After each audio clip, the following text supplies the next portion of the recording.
voice of free speech. The truth delivered. Common sense for the American people. Welcome to the Scott Jennings Show. Okay, it's Friday, January 23rd. Scott Jennings back in your nation's capital. The world travels of Scott Jennings continue. Got in this morning from Little Rock. Really appreciate Arkansas Right to Life for bringing me down to Little Rock last night for their annual dinner, and it was good to see Governor Sanders there at the state capitol yesterday. Really appreciate everybody who's having us out on the road. It's fun to get out on the road and see America and meet real Americans out there who are making a difference in their communities. The Scott Jennings Show is brought to you by Ease Total Health. Health insurance is broken. Ease fixes it with no deductibles, no restrictions on doctors or hospitals. It's a set of benefits that you can use on day one. It will actually feel like you have coverage, as opposed to probably what you have now, which probably feels like you have nothing at all. Visit easeforeveryone.com/Scott to learn more and find out about Ease Total Health, EASE. A point of personal privilege, a proud dad moment this morning. I've been over at the United States Capitol this morning because my oldest son, Everett, graduated from the U.S. Senate Page program today. He's been working in the Senate since September the 1st, so they do a whole semester, these high school kids. And I was over there at the Capitol with his class as they collected their honors and their certificates. So I just want to congratulate the Senate Page Fall 2025 kids. They graduated. They lived through some historic stuff. They had the longest shutdown in government history and saw all kinds of things on the Senate floor. But you see them on C-SPAN too. The kids out there in their little jackets, and they're holding the doors and getting the papers for the senators. Those are the Senate Pages. Those are all high school kids, by the way. And anyway, just wanted to say congrats to Everett and his classmates. Coming up at 33 minutes past the hour today, the Secretary of the Interior, Doug Burgum, will join us. We're going to talk about Greenland and other aspects of the president's trip to Davos, also get into energy policy a little bit. 51 minutes past the hour, Congressman Mark Alford of the 4th District of Missouri will come by to talk reconciliation briefly. We will start this hour with the news of the day and with a very special guest joining us, the chairman of the House Judiciary Committee. He's the congressman from Ohio's 4th District, Jim Jordan. Congressman Jordan, welcome back to the Scott Jennings Show. Oh, always good to be back with you. Thanks for all the good work you do. And congrats to your son, Everett. I had the chance to meet him a couple of weeks ago when you were in town. You could tell, fine young man. And that is a great program. Our daughter, way back when, our oldest daughter was in the House Page program, and she was just in the summer of the shorter program. But that's a special program, and congrats to your fine son. Yeah, he's really good. He's a smart kid. Needs a haircut. But other than that, no real complaints from his dad here.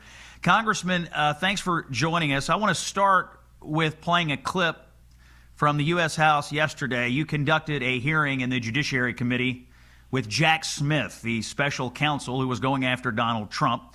Let's play cut 13 and hear Congressman Jordan and Jack Smith. We've gathered at $35 million. And what I want to know is how much of that $35 million of taxpayer money did you give to confidential human sources?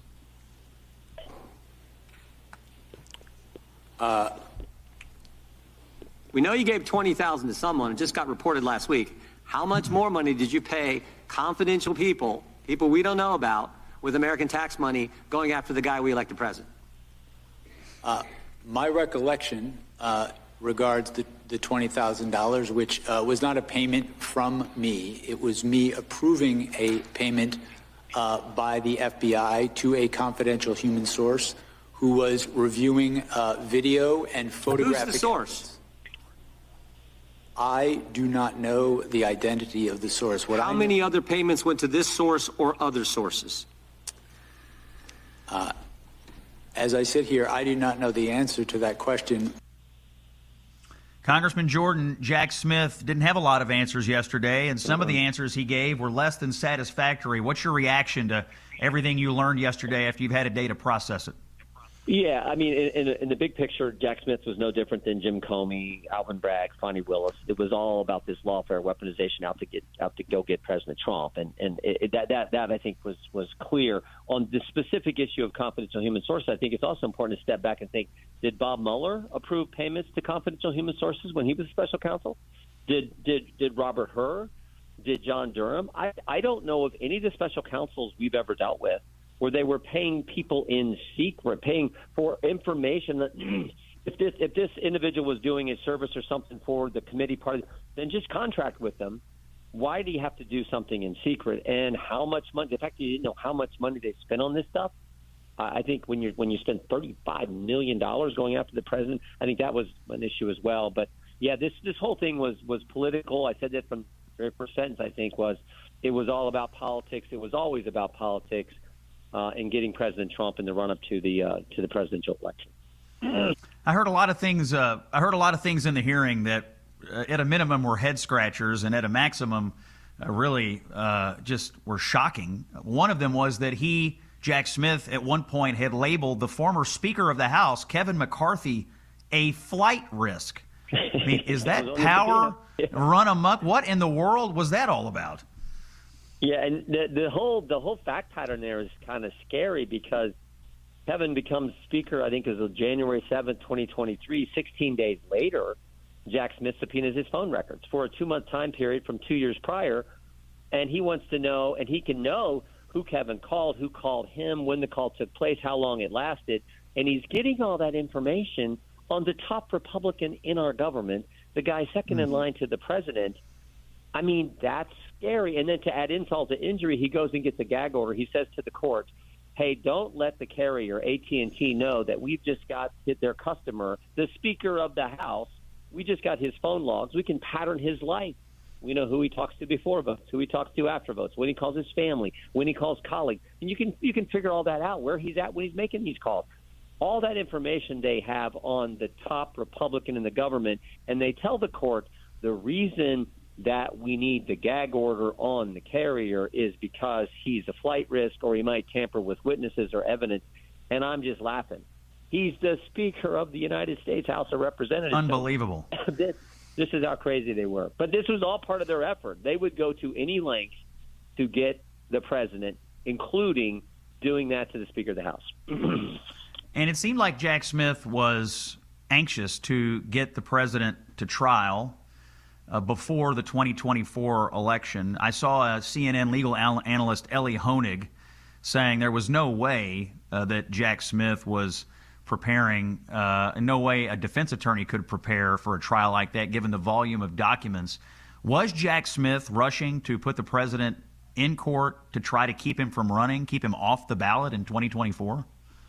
Definitely was. 13 million pages, and he says he files the indictment and then says to the defendant, in this case President Trump, we'd like to be in trial in 4.5 months. Are you kidding?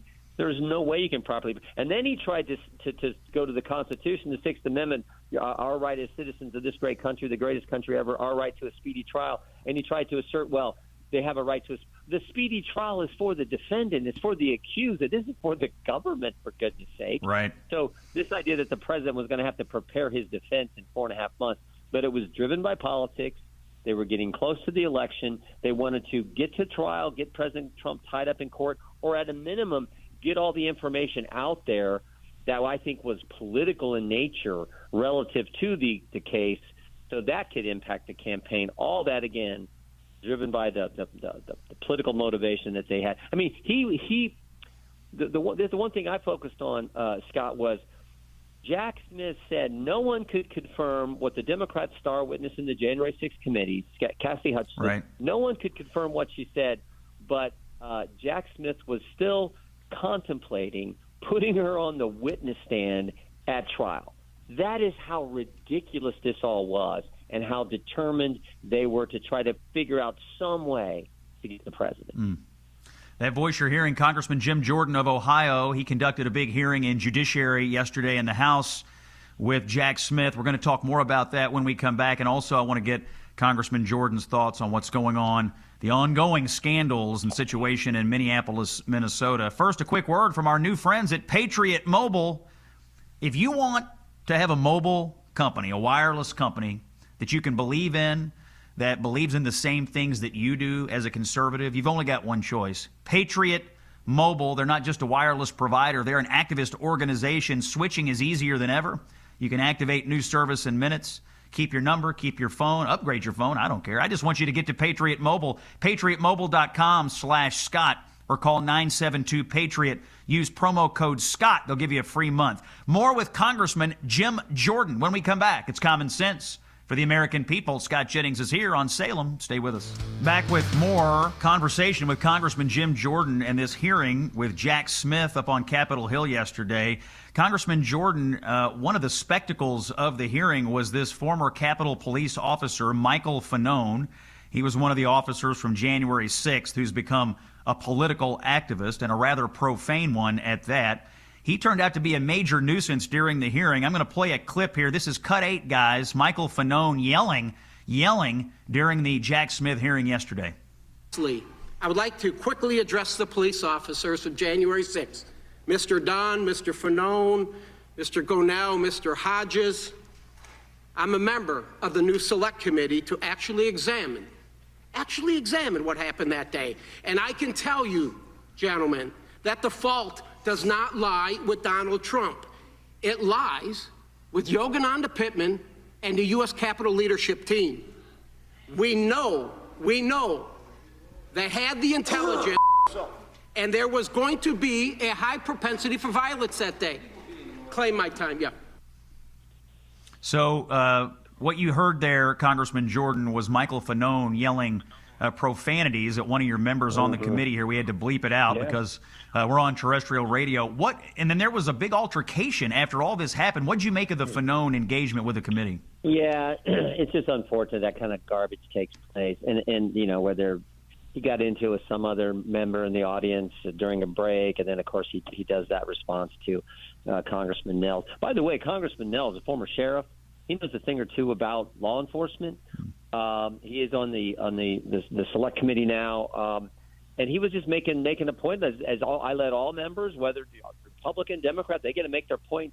Congressman Nels is a darn good member who was doing just that, and then to get this reaction from someone in the audience just doesn't make sense. Maybe they don't want to know about the facts, but there were things I think that should have been done by, frankly, the then Speaker of the House, Speaker Pelosi, that weren't done. That could have helped, I think, with that whole day. Let me shift gears to Minnesota. Obviously, a lot of news every day now about the immigration situation there. We know Governor Walz and Mayor Fry in Minneapolis won't cooperate with immigration. This has all sort of overshadowed something you're looking into, which is the Somali fraud scandal that was exploding before the ICE story hit. What's going on with the Somali fraud investigation? You've had one key hearing. What do we expect next on that front? Well, we just keep digging and understand that the Justice Department's up there. They've already, I think, indicted like 50-some, 60-some people. Some people have already been convicted, like the folks who ran this Feeding Our Future program where they were supposed to be taking taxpayer dollars and actually giving meals to children. They found out there were no kids and there were no meals. They were just stuffing the money in their pocket. And it looks like that the government officials in the state government, the Attorney General, the governor, and others, weren't just kind of looking the other way, but actually almost assisting with this. When you look at particularly the Attorney General, he had meetings with the leaders of this group. A few weeks after the meetings, they're getting his campaign, getting campaign contributions. So we're digging into all this, and I appreciate the fact that the Justice Department, federal Justice Department here, and has named a specific person, designated them as the person to examine fraud, both what's going on in Minnesota, but around the country. Is these kind of games being played elsewhere?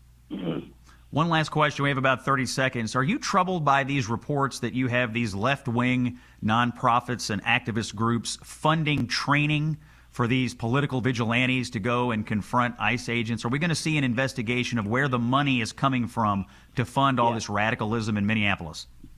Yeah, we're looking at all this. You think about what happened last Sunday. You got 5 rights under the First Amendment, and the very first one is your right to practice your faith, your freedom of religion. And yet they were in there. These activists were disrupting that. And what they're doing to ICE agents, I mean, they're getting doxxed, they're getting tracked, they're getting spit on, they're getting attacked and harassed while they're trying to enforce the law. one guy got hit with shovels and broomsticks, for goodness sake. So, yeah, I think it's important to look who's providing the resources and who's doing the training for these left-wing activists, and that's being kind using that term. That voice you're hearing today, Congressman Jim Jordan, chairman of the House Judiciary Committee, had a big hearing with Jack Smith yesterday. He's looking into the Somali fraud in Minneapolis and generally doing good work on behalf of the people of Ohio and the American taxpayer. Thank you, Congressman, for coming by. We'll take a break. When we come back, Doug Burgum, Secretary of the Interior, is here. Talk Greenland and critical minerals. Stay with us. It's common sense for the American people. You know, the world feels more uncertain every day, whether it's what's going on in Venezuela, you've got currency pressures, political chaos in places, the Middle East, Greenland, you name it, international tensions. At home, we have record national debt, we have shifting trade policies, volatile markets reacting to distant events. All of it threatens your portfolio. More Americans are protecting wealth by moving into physical gold and silver, tangible, time-tested assets that hold value amid uncertainty. Preserve Gold helps add them to your portfolio, including IRAs and 401ks. Text the word SCOTT, S-C-O-T-T, to 50505 for your free wealth protection guide, plus up to $15,000 in free gold and silver with a qualified purchase. Again, text SCOTT to 50505 and do it today. Welcome back to the Scott Jennings Show, Common Sense for the American people. Excited about our next conversation. One of the most important parts of our federal government, the U.S. Secretary of the Interior, is here. Doug Burgum. Secretary Burgum, welcome back to the show, sir. Scott, great to be with you, and happy Friday. Yeah, happy Friday, my friend. Although I know Friday doesn't mean anything to you because you work 24 hours a day, 7 days a week. I see you out there all the time. Well, I do, and I'm honored to be working for a president that works 7 days a week for the American people too, and only he doesn't need any sleep. He's quite something. I know, it's kind of shocking. A guy's like functioning on 3 hours of sleep. I'd be a mess, but not the president. All right, let's talk about the president, Secretary Burgum. He just got back from Davos. And while he was there, one of the biggest stories was this deal that he announced over getting more U.S. control over Greenland. Obviously, he's been making the case that we need control over Greenland for national security purposes. Based on the deal that's been announced by the president, based on the conversations going on with the Europeans, are you satisfied that what the president has worked out is going to be enough to get us what we need for national security purposes on Greenland? Well, we've never had a deal maker in chief like President Trump, and he knows what's important for the American people. He knows what's important for national security. He knows what's important for our economy. He knows what's important for world peace, and he brings all of the power and capability of the United States to those negotiations. He's always negotiating from strength, not weakness. And in this case, I have every confidence. I mean, when he says we're going to have total access and we've had that indefinitely, I'm confident that he's going to get a deal that's great for the security of all Americans. And like we have always been the backbone of NATO, the biggest funder of NATO, it's going to be great for all of our NATO allies as well. Am I reading this wrong, or did President Trump start out on this Greenland thing offering Denmark and the people of Greenland a boatload of cash, and we wound up getting more control of Greenland than we had, a deal on critical minerals, and we did it for nothing, and that was what they decided to do? Am I reading this incorrect, that Donald Trump basically got us what we wanted and we didn't have to spend any money on it? Yeah, I think so. And what you're this is the classic thing. Everyone, President Trump, when he gets involved in deal making, he always gets more than everyone thinks is possible. And in this case, I'm certain that he struck a great deal for America. And again, as we look back on this last year, President Trump's his whole strategy around energy dominance, this idea that we're going to be able to, that energy is the backbone of the economy, it's the backbone of national security. And he also understands how the nature of national security is changing because now whether the wars that are going on right now, Russia, Ukraine, Iran, Israel, conflict, this is all autonomous. I mean, you're not hearing any stories about pilots being shot down in these wars because It's unmanned versus unmanned. And Greenland, of course, like Alaska, like the shortest route from China and Russia to America is over the North Pole. If we're going to have a Golden Dome that works for America, we've got to have our missile defense, early warning detection on Greenland like we do in Alaska. And, of course, China, with their Belt and Road initiative around the world, they show up, they say, hey, we'll give you a loan, and then they send 20,000 workers that live there permanently. They never leave. In a small place like Greenland with only 50,000 people living there, and Denmark's unable to defend the thing. President Trump's completely right about that. You could wake up one day and find out that either China or Russia has taken it by force.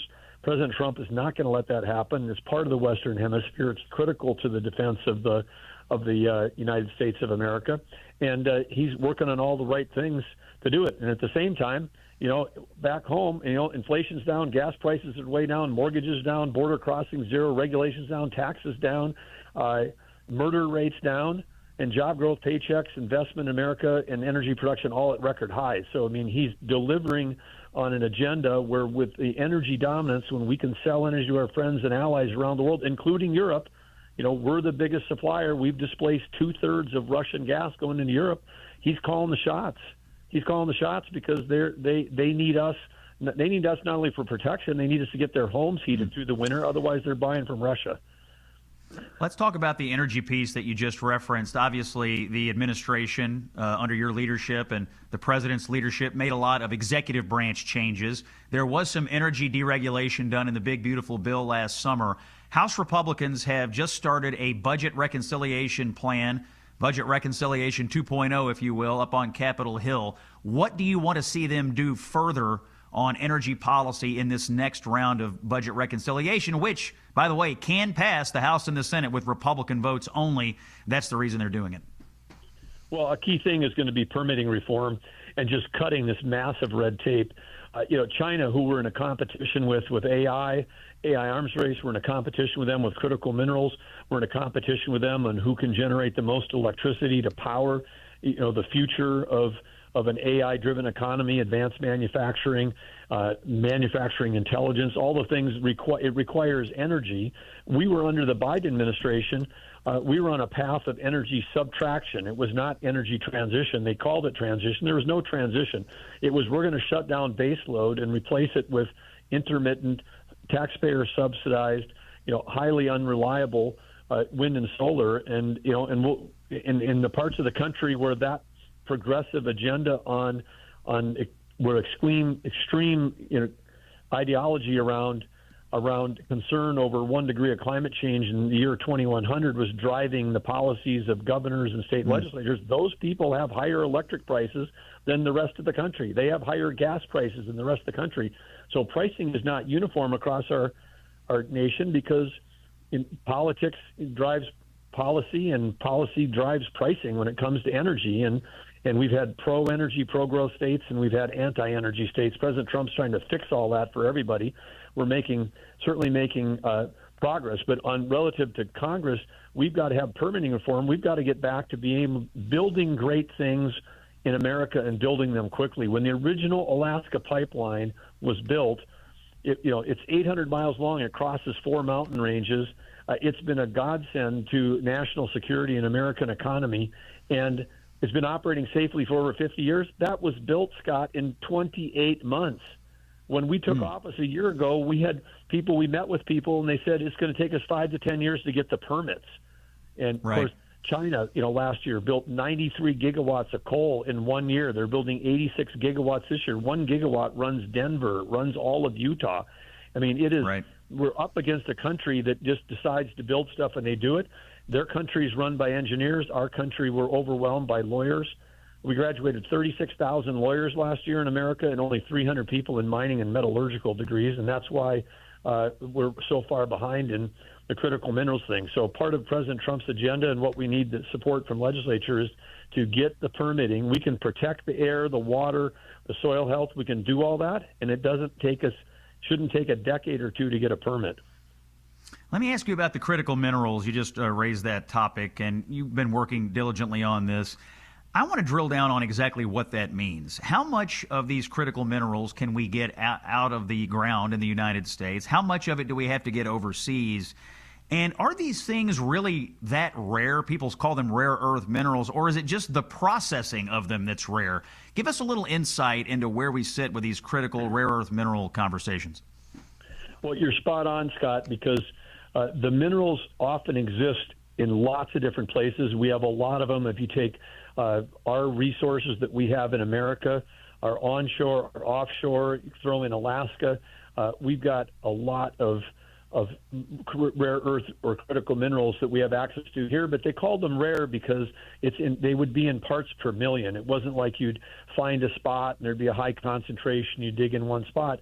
But if you take example like the coal that exists in Montana, Wyoming, North Dakota, it's got some of the highest concentrations of gallium and germanium. These are critical rare earth minerals that you need for defense, you need them for cell phones, you need them for automotive. And it makes sense to process them if you're also using the coal to produce thermal electricity. It wouldn't make sense if you said, okay, I've got to go through 1 million tons of coal to get 10 tons of germanium. Then it wouldn't be economic. So part of it is the parallel processing where you're extracting multiple minerals out of the same process, and the same thing can happen in a lot of our mining. We got ourselves out where we're buying uranium from Russia at the time to run the nuclear plants in this country for nuclear electricity. I mean, crazy dependence on our adversaries, but you can get into a uranium mine, find lots of other rare earth minerals that may be co-located, but we have to have the refining. We've got to get back in the refining. China controls 85 to 100% of the refining of the top 20 most essential critical rare earth minerals that we need for our economy. So when President Trump says refining is rare, it's rare in the U.S. because we killed it. We strangled all that refining with regulations. A note for the sportsmen in the audience. I noticed an announcement from you this week, Secretary Burgum, that you are expanding hunting and fishing opportunities on public lands. Tell us a little bit about that. Well, absolutely, and we had a policy that was, I think, a little bit inverse, which is sort of things are closed unless we tell you differently. These are public lands, so whether we've got, our U.S. Fish and Wildlife lands, our Bureau of Land Management lands, are all of the lands that we manage. It's 500 million acres of surface that we manage. Now, some of those are going to be closed to hunting, like a national park. But yeah, with special permits, you can fish in our national parks. Hunting generally closed. But on all these other lands, we basically said, unless specified otherwise, they're going to be open, as opposed to unless specified other, they're going to be closed. When we get our sportsmen out, on our lakes, our rivers, and we get sportsmen out in our woods and on our grasslands, they're the best conservationists we have in this country. You can name 100 organizations on everything from Pheasants Forever, Ducks Unlimited, Delta Waterfowl, Rocky Mountain Elk Foundation, Mule Deer Foundation. All of these folks are the ones that make the biggest contributions to habitat restoration and supporting our wildlife. So the hunters and anglers are key to conservation in this country and that habitat. So we want to use the public lands to create more opportunities for them. When they do that, they do more support to help make sure that the generations to come are still going to have access to hunting and fishing in America. That voice you're hearing on the show today, Secretary of the Interior, Doug Burgum. Mr. Secretary, thanks for coming by. And also, thanks for what you and the national parks are doing to get us ready for America 250. I think it's going to be a great celebration. I know you have a huge part of that, and we appreciate your work on that.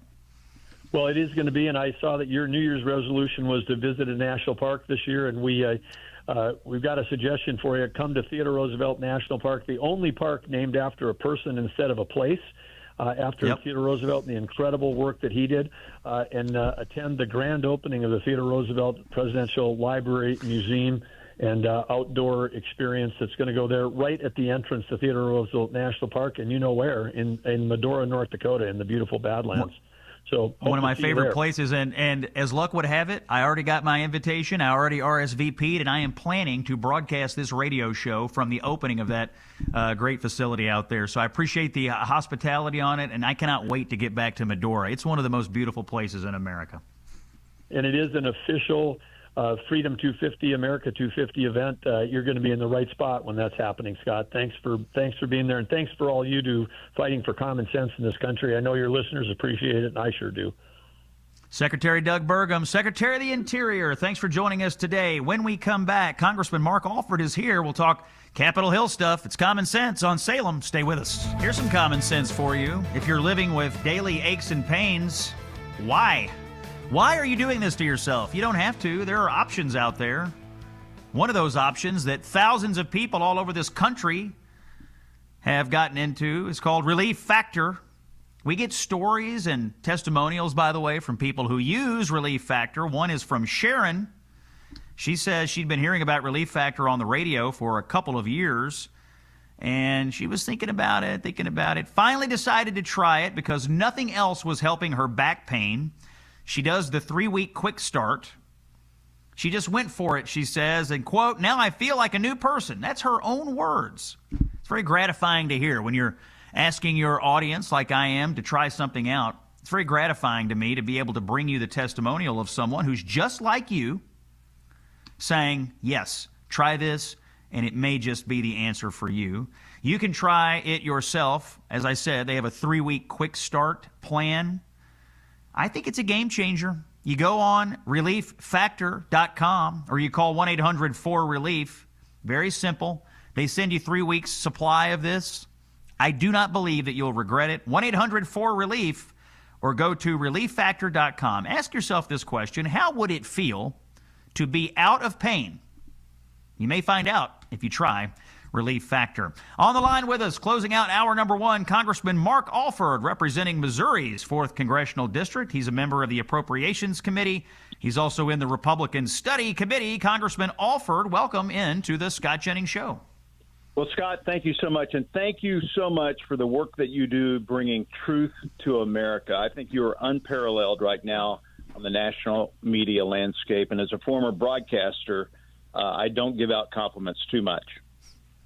Well, I'm flattered by your compliments and appreciate your service as well in Missouri. I love Missouri, by the way. I'm from far west Kentucky, so Missouri was always a frequent destination for me as a kid. Still go over there a lot. I want to get right to our interview, sir. You are part of the Republican Study Committee. You all are working on this new budget reconciliation plan. You've also been working on, in the House Republican Conference, something remarkable. All 12 government funding bills have been completed by the House Republican majority despite these thin majorities. It's a miracle. It is a miracle. Government is actually functioning as it is supposed to in the House under Republicans. Tell us about it. Scott, thank you for that question. And I'm glad we're actually starting out with this because I'm so proud of the work that we're doing and have done and will continue to do on the Appropriations Committee. Listen, folks, listening right now, this is the way that government should operate. No more omnibuses, no more government shutdowns, no more continuing resolutions, hopefully. We get 12 appropriation bills out of committee.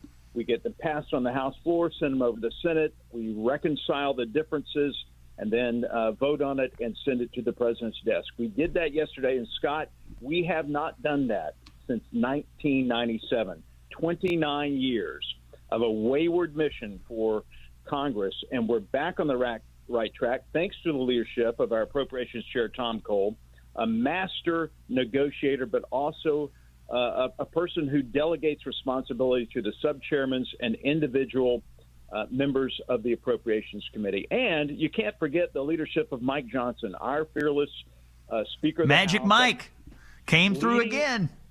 Scott, they said we could not get the one big beautiful bill done. We did it. They said we couldn't get all these 12 appropriation bills done. We did it. Yes, we had to fight the Democrats. They shut down the government. We could have done this before the end of the year, but we did our job. And when we get back in February, we begin on the 2027 appropriations package. Here's a couple of things we need, though, Scott. We've got to have the president's budget, okay? Yep. He got it to us in June.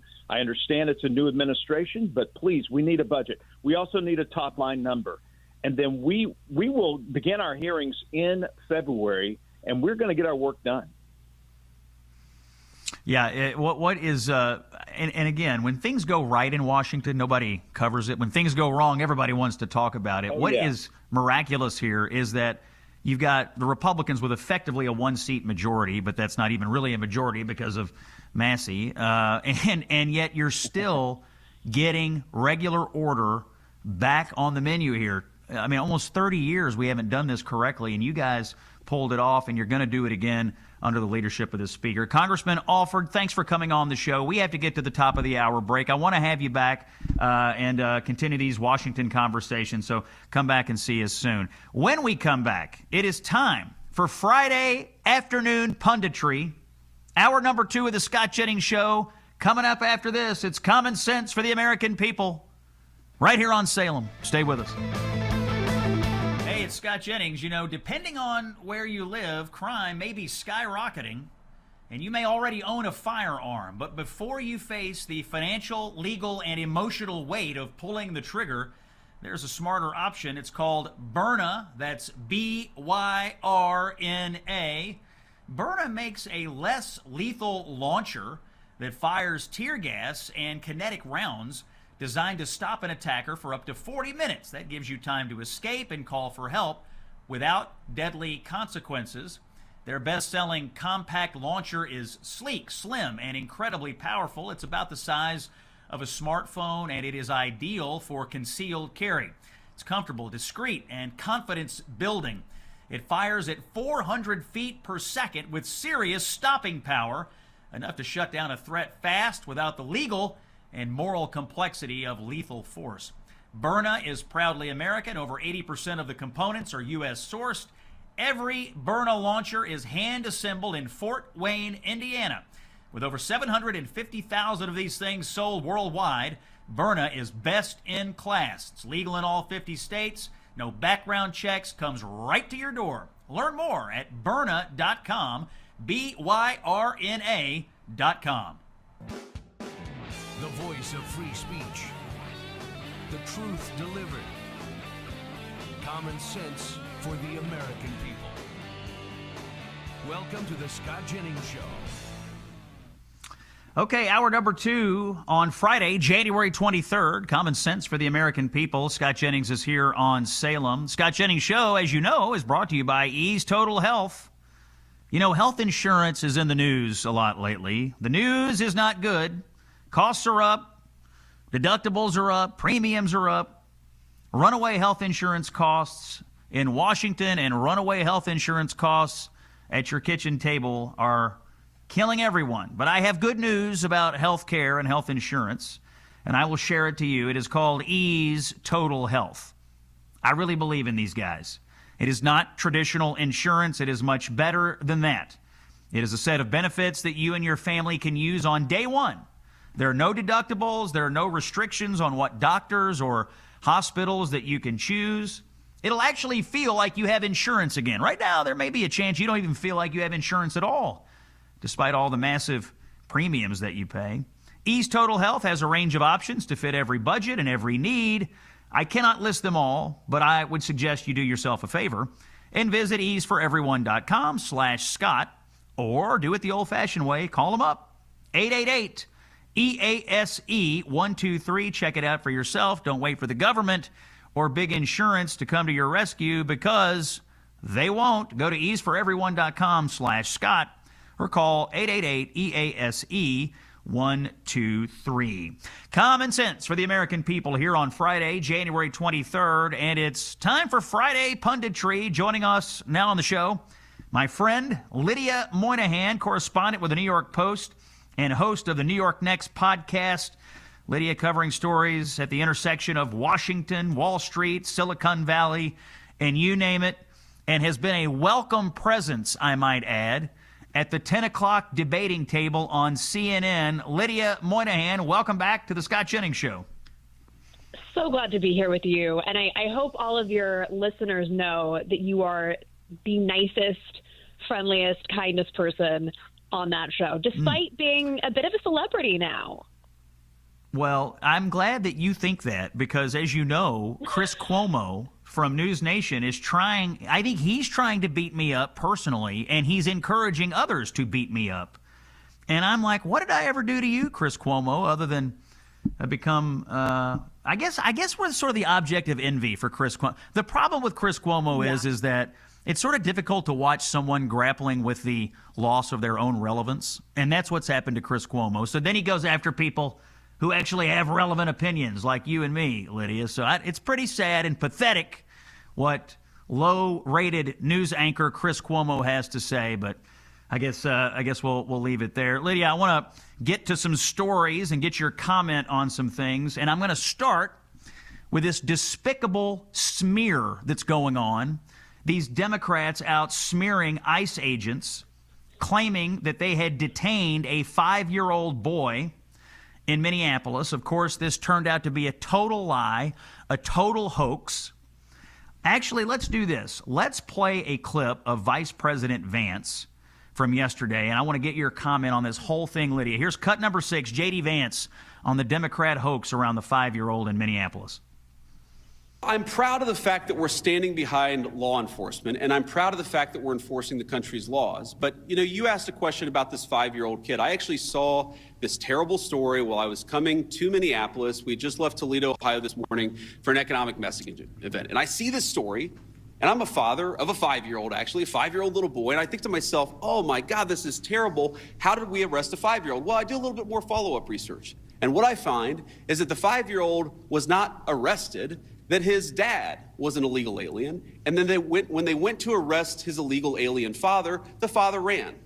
So the story is that ICE detained a 5-year-old. Well, what are they supposed to do? Are they supposed to let a 5-year-old child freeze to death? Are they not supposed to arrest an illegal alien in the United States of America? If the argument is that you can't arrest people who have violated our laws because they have children, then every single parent is going to be completely given immunity from ever being the subject of law enforcement. That doesn't make any sense. No one thinks that makes any sense. Lydia, it seems to me that Democrats and media are running the same playbook on Minneapolis they ran in Gaza. Let's make up some propaganda stories about children and try to affect public opinion. You scratch the surface on these things and you realize it's all a hoax, but by the time you do, half of America's already decided we're out arresting 5-year-olds. What do you make of it? Exactly. I mean, a lie can spread around the world, come back before the truth has even laced up its boots. And that's what's so frustrating is that it does feel like a hoax. It's all about the severity of the accusation. And it's funny, I first saw this story kind of checking Instagram, and all of my friends were posting it with the crying emojis and the broken hearts. And at first you see the headline and JD walks through. This is sort of the process I feel like we go through for almost every single story when it comes to illegal immigration and deportations. As you see the headline, you think, wait, that's terrible. And then you literally look past the first sentence and you're like, oh, okay. No, literally ICE was stepping in and making sure that a 5-year-old didn't freeze. But it doesn't matter because there are millions of crying white women out there who are posting about how devastating it is. And it's this stage one thinking where they see, oh, it's a sad image of a boy. Therefore, we just need to protest ICE, stop the deportations.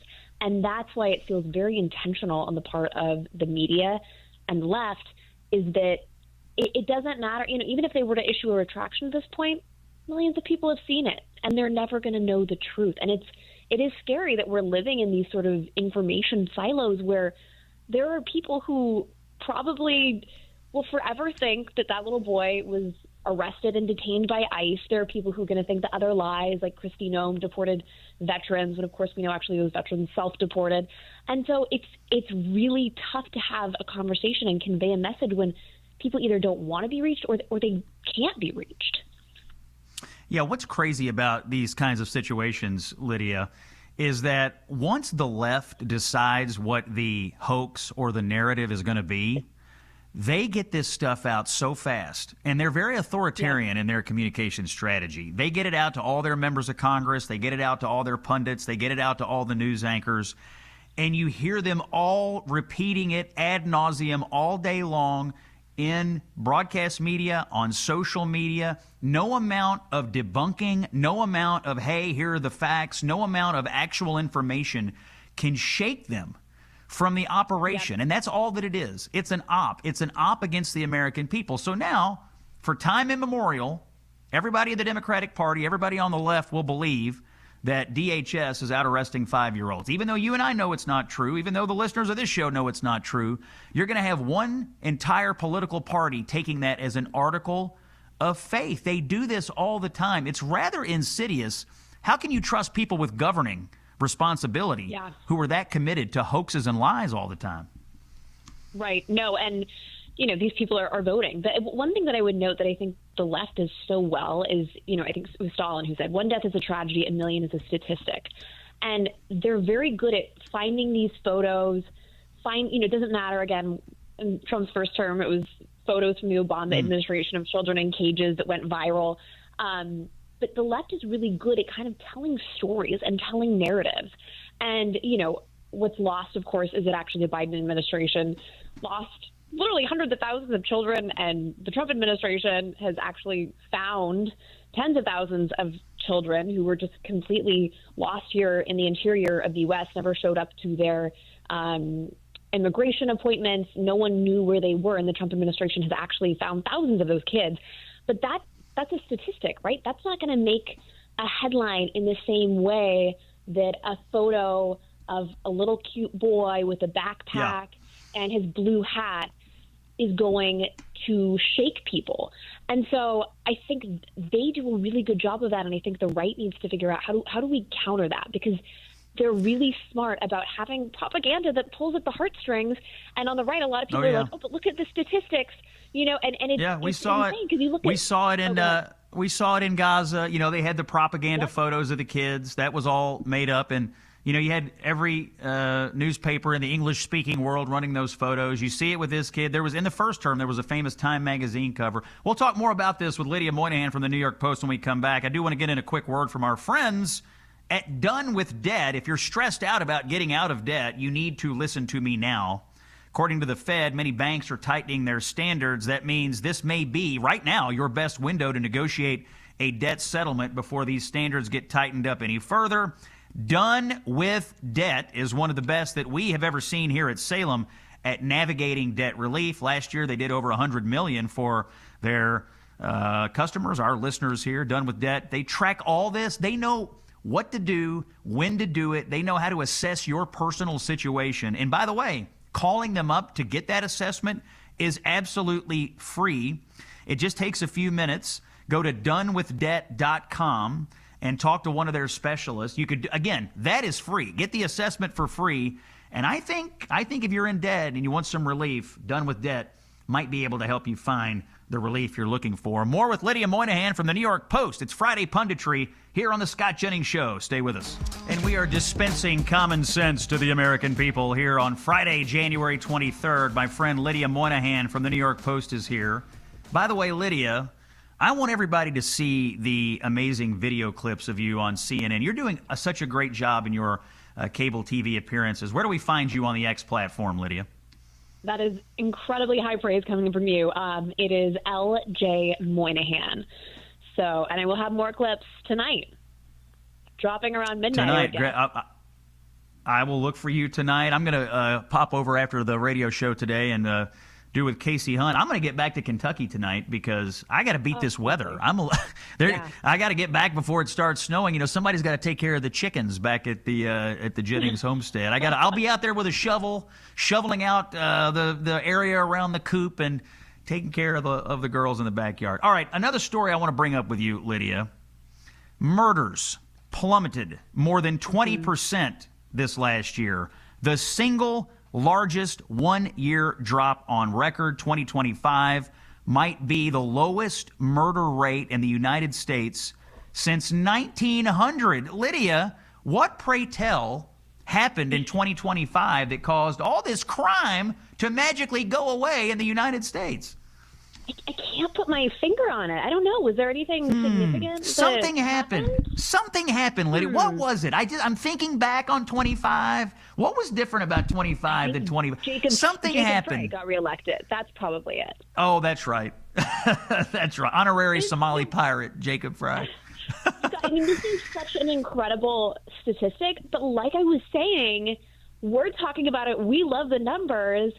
And yet this isn't the viral image that the Democrats are so good at finding and oftentimes lying about to pull at people's heartstrings. But, I mean, this is absolutely incredible. And I think the Trump administration, come midterms, there are so many good things like this that they can point to.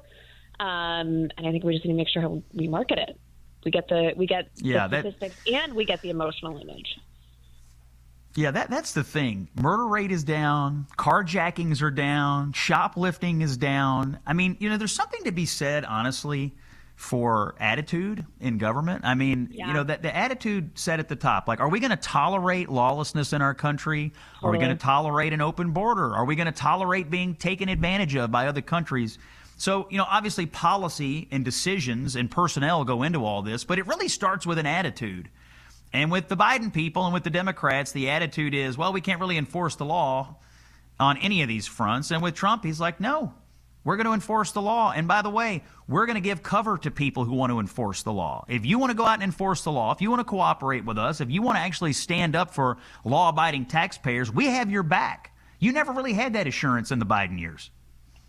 That's such a good point, right? It's all about the boots on the ground. And I think seeing J.D. Vance go and actually support the ICE agents who have been totally smeared, but standing with them and saying, I celebrate and I applaud you, right? And at the same time, you see Eric Swalwell, who's running for California governor, threatening that if he is elected, that no ICE officer will ever be able to be on the California payroll, which is kind of ironic because if you think about all the people on the California payroll, many of them are illegal immigrants and people who've been convicted of crimes, but of course, officers, that is a bridge too far. So I think you know what's crazy about starts at the top all the way down. Of course, you know what's crazy. Every year now on January 6th, we have to live through the national memorial of January 6th set forward by Democrats and media, and they go out and they have a candlelight vigil and they talk all about the brave, standing up for the brave Capitol Police. By the way, I love the Capitol Police. I love all police. Yeah. January 7th comes around. And it's Democrats, they're the Gestapo. We're never going to let ICE work in California. These people should be confronted in the streets. Hit them with your cars.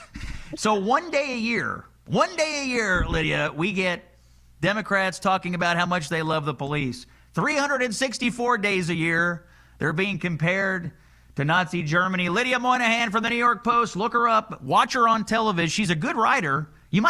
You're a good writer, but you're great on TV. Lydia, we love having you. Come back to the show soon, and I'm sure I'll see you over at CNN in the near future. Can't wait. Thanks so much, Scott. You're the best. Oh, all right. Thanks, Lydia. When we come back after this break, my old buddy, also from CNN, Shermichael Singleton, is here for more Friday punditry. It's common sense for the American people. You're here on Salem. By the way, I have to tell you, Patriot Mobile, I was talking about them earlier, and I just need to go back to this one more time. Patriot Mobile. If you're looking for a wireless service, Patriot Mobile is the wireless service for you. Not only do they give you premium service, patriotmobile.com, by the way, they also invest in your values. You pay your bill, these guys get involved in conservative Christian causes. They're unabashed about it. Patriot Mobile, patriotmobile.com. Look them up. More to come with Shermichael right after this. January 23rd, home stretch, Friday punditry here. Common sense for the American people. My friend from CNN, Shermichael Singleton, joins us in just a moment. He's waiting, chomping at the bit to get into some Friday punditry as Shermichael. First, a quick story from our partners at Child Help. It's a story they see all too often. It starts as a game, kids logging on after school, talking with friends, having fun. Then someone else joins the conversation. At first, it doesn't feel wrong. Compliments, curious questions, someone paying attention. But over time, it becomes personal, then private, then secret, and eventually uncomfortable. That's how online grooming works. It's not force, it's trust. By the time a child realizes something is wrong, they are scared. They're scared to tell their parents. They're scared of getting in trouble. They're scared of losing their devices and their friends. This is where our partners at Child Help step in. Child Help teaches kids how to recognize grooming before it turns into abuse, and it helps parents spot the warning signs early. They remind kids that secrets about bodies are not okay. They help families act when something isn't right. This isn't about fear. It's about preparation. For just $27, you can help protect a child from abuse. Text Child Help to 94878 or donate at childhelp.org/Scott. And I'm just going to tell you, I donate to Child Help. I personally visited their headquarters in Phoenix, Arizona. I've met with the executives of this charity. These people take contributions. They spend the money on the kids. They run the National Child Abuse Hotline. They have these grooming tools. Child Help. If you want to help kids and save them from abuse, Child Help is the place to put your money if you care about keeping kids safe. I encourage you to do what I do. Support Child Help today. Joining me now to wrap up the week, my friend and fellow CNN contributor, co-founder of We the Free and Guns Out TV, Mr. Shermichael Singleton is on the line. Shermichael, welcome back to the show. Scott, thanks for having me, man. You are the man of the moment. Every single person in Las Vegas at SHOT Show, the governors, the Deputy Attorney General Todd Blanche, all asking, Sherm, how's Scott doing? How's Scott doing? You are loved. Well, people might be friend. worried. People are worried about me, Shermichael, because Chris Cuomo is trying to beat me up right now. It's all over the news, this freaking guy out here trying to beat yours truly up for unbelievable. Just let him know you have a friend named Shermichael Singleton. You'll be okay. Oh, I know. And the reason I know that, I saw video of you this week, Shermichael, shooting guns. And also this week, you were in Las Vegas at the annual SHOT Show. Big show out there for Second Amendment and firearms enthusiasts. Tell us about your experience out there at the SHOT Show. I know so many people who were out there. Yeah, this is my fifth one. It is the industry-leading firearms event by NSSF, the National Shooting Sports Foundation. They are the trade organization for the firearms industry. And this was the first year we were there with We the Free, with our network since officially launching. And I got a chance to see so many old friends, new gun companies. Entrepreneurship is a big thing in our country, and a lot of people are trying to get involved in the firearms industry. And I had a chance to sit down with Governor Sarah Huckabee Sanders. Haven't seen her in a long time. I've known her since my days with Dr. Carson. That was awesome. I got to sit down with Deputy Attorney General Todd Blanche. Got to talk to incoming Director of the ATF, Rob Cicada. So it was a wonderful event, Scott. And what I have to say to your audience is that the Second Amendment is important to the foundation of our country. There would be no America without the right to keep and bear arms. And I had the chance to interview 7 Republican governors during the NSSF's annual Governors Forum. And these guys are committed to protecting Americans' rights to keep themselves safe from a tyrannical government and thugs on the street attempting to cause harm against good people. Well, I'm glad you were out there, and you're one of the greatest advocates for the Second Amendment in the country, and you are not just unabashed about your views on the Second Amendment, you live it, and you also are one of the foremost information hubs with your different media properties for gun training, gun safety, teaching people how to use firearms safely, and I think you have reached so many people. Tell me, by the way, about We the Free. The last time you were on, you were just getting this off the ground. How is We the Free going? How's the media subscription property going? It's going really well, Scott. So since launching April 15th, we're now at nearly 7,000 paid subscribers. That's between annual, which is $8.99 a month, or monthly $8.99 a month, and annual $59.99 a month. We just officially launched a big partnership with the National Rifle Association, the NRA, a couple of days ago. We are very, very excited about that partnership and what it means for the NRA as they move in a new and healthier direction and try to reach younger gun owners, but also what it means for the network in terms of giving us the type of historic, traditional credibility that any new startup would yearn for.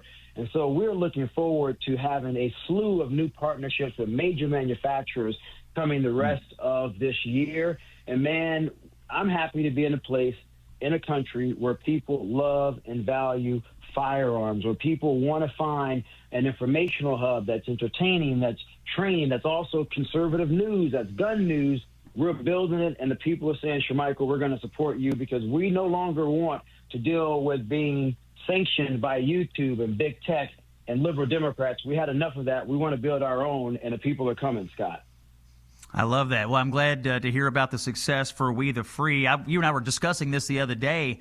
All of the media content on We the Free, you're producing. This is not licensed stuff. This is not canned stuff. You all at the company are actually producing all of this. It's a lot of work that you're putting into these. And the productions are really high end. You go on We the Free, the stuff's really good.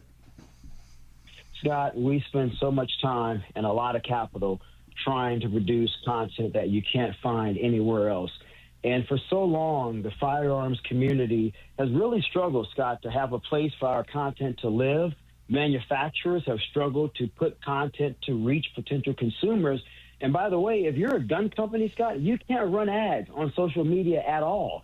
And so we're trying to create something that serves three groups. One being the manufacturers, two being the firearms creators, because they take what the manufacturers produce, they make it cool, they test it out, they put it out there for the consumer. Then for the consumer, we want them to be able to find things that they care about, whether it's ballistics, whether it's ammunition, different types of firearms, and also stuff that they can be entertained by to keep the Second Amendment alive for generations to come.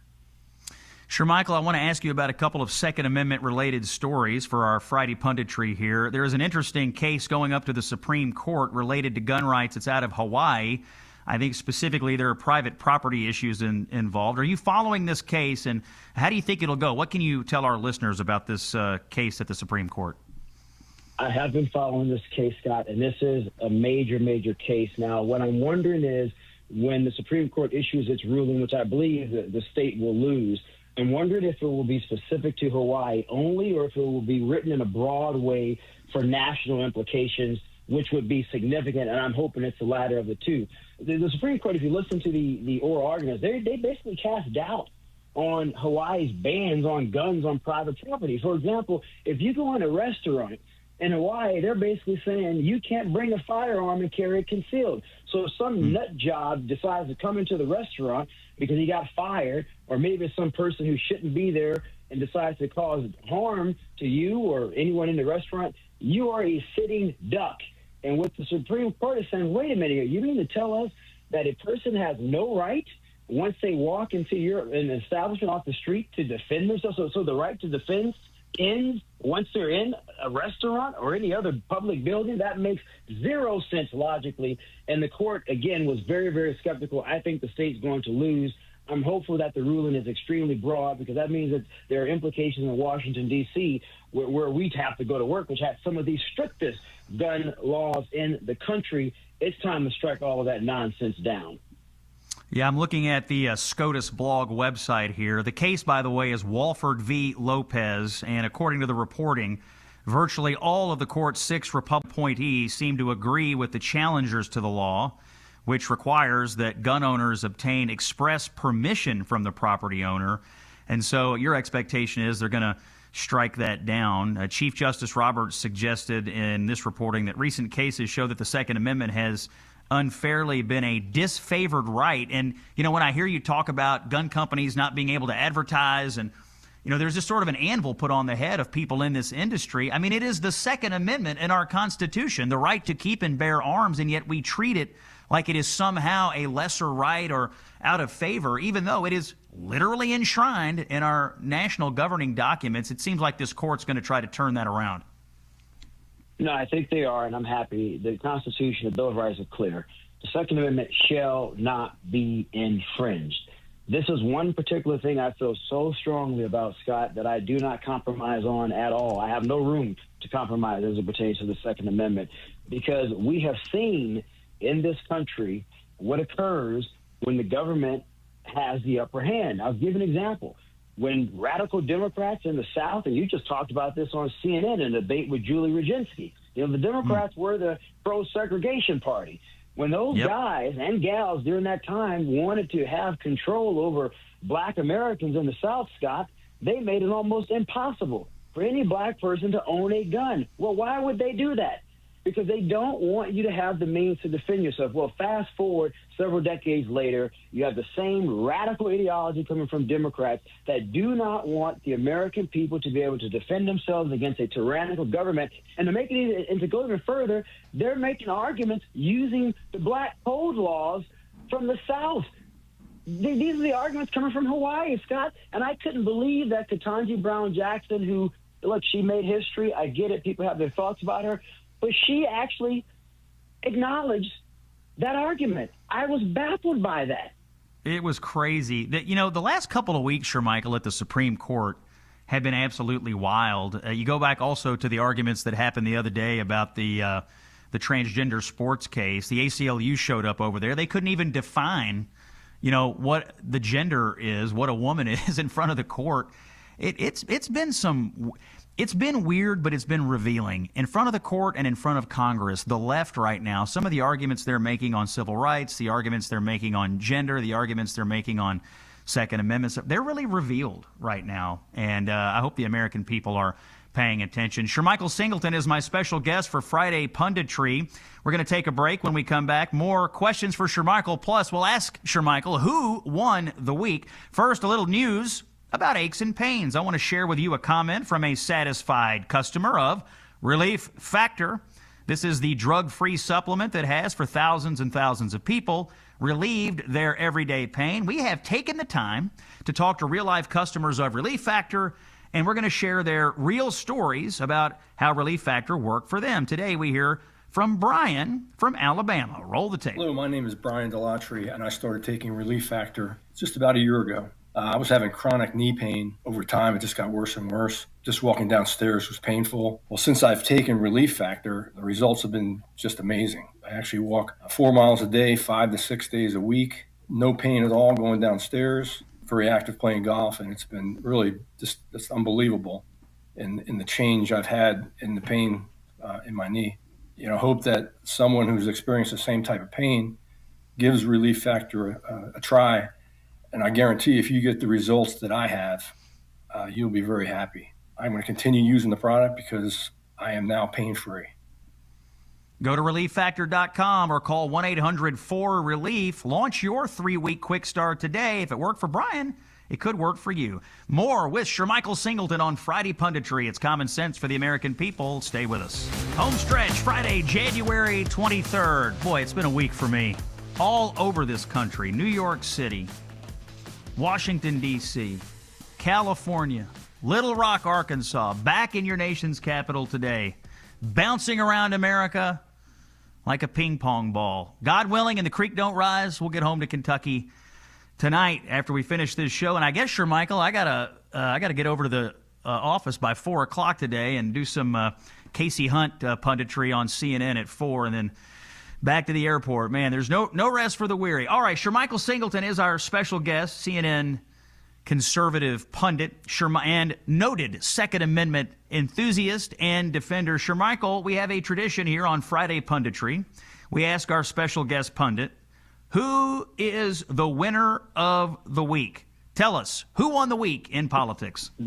Who won the week are Republicans and the Second Amendment, because there are Republican governors with the help of the Trump administration, Deputy AG Todd Blanche, AG Harmeet Dillon at the DOJ, who are protecting this foundational right.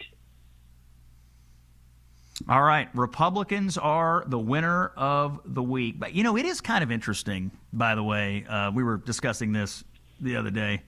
What's going on in Virginia, by the way, with Second Amendment issues and other issues. Man, when Democrats get power, they really reveal themselves. And the new governor of Virginia is supposedly a moderate. That's how they pitched it in the campaign.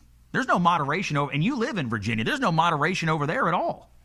There's no moderation, Scott. She lied, and the mainstream media that defended her lied.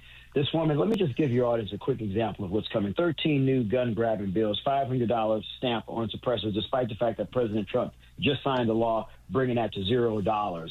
Banning on AR-15s, which they call assault rifles, banning on short-barrel shotguns. You have to show your ID to buy ammunition. And, Scott, it gets even crazier. If you're an Uber driver, your taxes are going to go up. If you make so much money, your taxes are going to go up. So they are being oppressive to people who want to work hard and people who have success. That is the Democratic message of 2026. They are anti-progress, anti-success, and the Republican message is that we want everybody in this country who works hard, who are here legally, to thrive. You know what else is crazy over there? At the same time, they are trying to restrict your gun rights as law-abiding gun owners. the Democrats, these newly elected Democrats in Virginia, are simultaneously trying to reduce penalties on heinous criminals, people who have committed all sorts of crimes. They are trying, so they're doing for criminals, they're trying to get criminals back out on the street, at the same time taking away your right to defend yourself. It's, that is basically the Democratic worldview. It ought to frighten every law-abiding taxpayer in Virginia and anywhere else that's got a Democrat governor right now.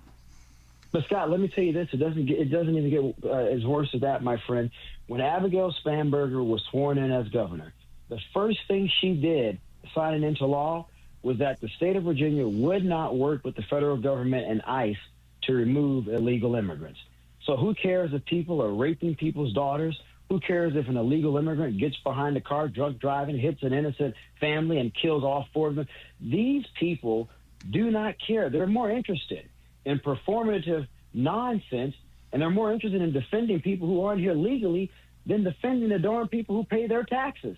If that isn't enough to mobilize people to get their butts up this year and vote Republican, I don't know what in the hell else will, Scott. We got to save this country, my friend, because there's too many people who are hell-bent on destroying it, and we can't allow that to happen.